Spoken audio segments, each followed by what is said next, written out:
से 6.5 करोड़ साल पहले पृथ्वी कुछ ऐसी दिखाई देती थी। जहां आप बैठे हैं वहां डायनासोर्स घुमा करते थे। समुद्र की गहराई से लेकर आसमान की चोटी तक 1 लाख वजनीय जीव से लेकर 4 हाथियों से भी बड़ी पक्षी तक हर कोने में बस इनका ही राज था। लेकिन ऐसा क्या हुआ कि सिर्फ चंद घंटों में इनका नाश हो गया? हमारे पूर्वज ही जिंदा क्यों बचे और इंसान पृथ्वी पर कैसे आए, जानते हैं इस वीडियो में। समय में थोड़ा पीछे चलते हैं। ये है हमारी पृथ्वी। उस वक्त ऑक्सीजन ज्यादा होने की वजह से 30-35 माले की बिल्डिंग जितने ऊंचे पेड़ हर जगह दिखाई देते थे और इनमें रहते थे डायनासोर्स। ये है 8 मंजिला ऊंचा अर्जेंटासोरस। एक दिन में ये कई जंगल चर जाते थे। उस वक्त पृथ्वी कुछ ऐसी दिखाई देती थी। ये है चुने का रेगिस्तान, जहाँ लाखों सालों से बरसात नहीं हुई। यहाँ भी इनका बोलबाला है। ये है हमारा भारत, जो एशिया की तरफ बढ़ रहा था। उस वक्त भारतीय जमीन लावा से भरी रहती थी। यहाँ पाए जाते थे राजासोरस। यहाँ का कुछ अलग ही मंजर है। 8 बस जितने लंबे जीव से लेकर इंसान जितने बड़े केकड़े तक। बाहर आके देखो तो कई किलोमीटर लंबे अमेरिकी रेगिस्तान में पाए जाते थे टाइटेनोसोरस। आज यहाँ बच्चे पैदा करने इकट्ठा हुए हैं। दुनिया के हर कोने में डायनासोर्स की आवाजें गूंज रही थी। लेकिन इन्हें क्या पता था कि आज इनका अंत होने वाला है। दरअसल हमारे सौर मंडल में जुपिटर और मंगल ग्रह के बीच बहुत से उल्का पिंड हैं, जो सूरज का चक्कर लगा रहे हैं। अंत के 10 करोड़ साल पहले इनमें से 2 उल्का पिंडों के बीच में टकराव हुआ और उसका एक टुकड़ा तेज गति से पृथ्वी की तरफ बढ़ने लगा। पृथ्वी के पास आते ही उसके कुछ टुकड़े चांद पर गिरे। अगर गति तेज होने की वजह से चांद का गुरुत्वाकर्षण उसे खींच नहीं पाया। पृथ्वी के करीब आते ही उसकी गति बढ़ने लगी। वातावरण के हिसाब ने उसे जलाना शुरू कर दिया और वह 80,000 किलोमीटर प्रति घंटे की रफ्तार से फिर से टकराया। यहाँ रात के 1:30 बज रहे थे। टकराने से 4 मिनट पहले पूरी पृथ्वी पर उजाला हो चुका था। इसकी चमक को देख नजदीकी जानवर अंधे हो चुके थे। गिरने से पहले ही वहां का पानी सूख गया।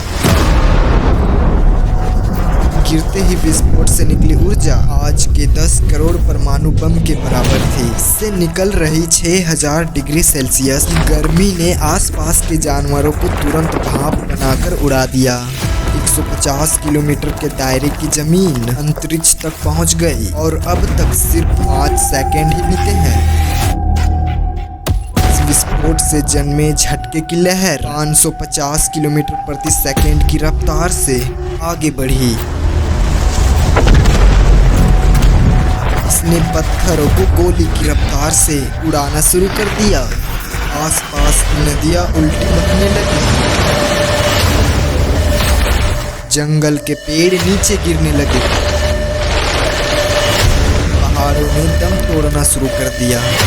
इसके कुछ ही सेकंड बाद आई भयंकर गर्मी की लहर ने उड़ रहे पत्थरों को पिघलाकर लावा बना दिया। संपर्क में आने वाला हर एक पानी तुरंत भाप बन रहा था। समुद्र के अंदर तुरंत उबाल शुरू होने लगा। लग झपकते ही जंगल सूख रहे थे। जानवरों का शरीर उबल रहा था और अभी तक सिर्फ शुरुआत ही हुई है। टकराव से हजारों टन मलबा अंतरिक्ष में पहुंचा था, जो गुरुत्वाकर्षण की वजह से पृथ्वी के चारों तरफ फैलकर पृथ्वी पर गिरने लगा। उसमें भी आग लग रही थी और जहां ये गिर रहे थे वहां कई किलोमीटर तक विनाश हो रहा था। टकराव ने पृथ्वी को अंदर से भी हिला दिया था, जिससे कुछ ही सेकंड में पृथ्वी पर भूकंप आना शुरू हो गया। भूकंप की तीव्रता ज्यादा थी, इसलिए समुद्र का पानी जमीन में बैठे रेत से मिलने लगा, जिससे जीवों को घुटन होने लगी और वहां भी मरना शुरू हो गया। अभी सिर्फ 5 मिनट ही बीते हैं और बाहर जानवरों में भगदड़ मच चुकी है। घटना स्थल पर पैदा हुई गर्म धूल और मिट्टी तेजी से आगे बढ़ रही थी। बादलों में धुल जाने की वजह से इनमें बिजली गिरनी शुरू हो चुकी थी। इस तूफान के बीच आने वाले हजारों टन वजनीय जानवर और पेड़ हवा में उड़ रहे थे। कुछ ही देर में यह तूफान अफ्रीका तक पहुंचा, जिससे वहां के चूने की रेगिस्तान वातावरण में मिलने लगे और बादल जहरीले होने शुरू हो गए। इसके पीछे टकराव ने समुद्र के पानी को बादलों से भी ऊंचा उठा दिया था। इससे गर्म पानी की भयानक बाढ़ आ रही थी। 5 घंटे के अंदर पूरी पृथ्वी धूल से ढक गई। पृथ्वी का औसत तापमान कई सौ डिग्री सेल्सियस तक पहुंच चुका था। पूरी दुनिया के जंगलों में आग लगी हुई थी और भूकंप ने मरे हुए ज्वालामुखी को उजागर कर दिया था।